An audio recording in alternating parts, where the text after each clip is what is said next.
Ricardo Cepeda, pansamantalang makakalaya matapos isang taong pagkakakulong sa kasong estafa.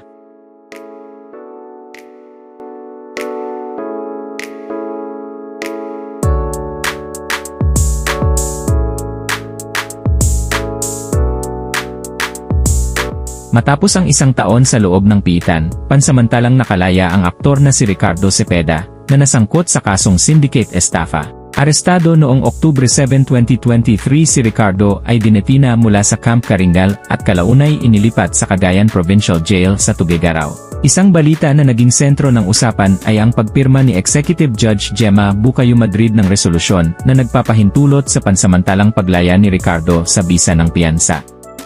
Ayon sa korte, having posted cash bond duly approved by this court, the accused is ordered to release on provisional liberty unless held for some other lawful cause.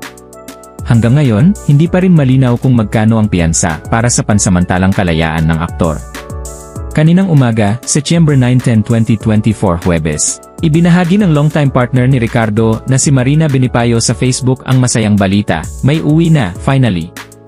Kasama nito ang isang video kung saan makikitang masayang nagsasayaw si Marina at Ricardo sa kantang Don't Be Cruel ni Elvis Presley, na may caption na He's finally going home.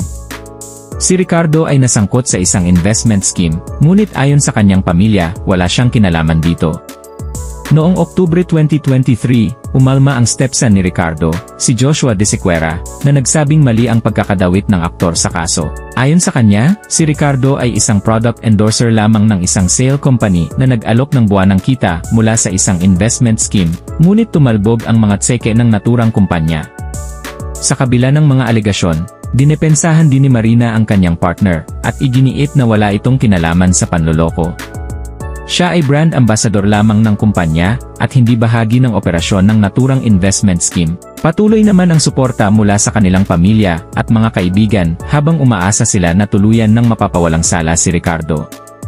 Huling mensahe ni Marina, thank you everyone also for your prayers. Patuloy kaming nagpapasalamat sa gabay ng Diyos.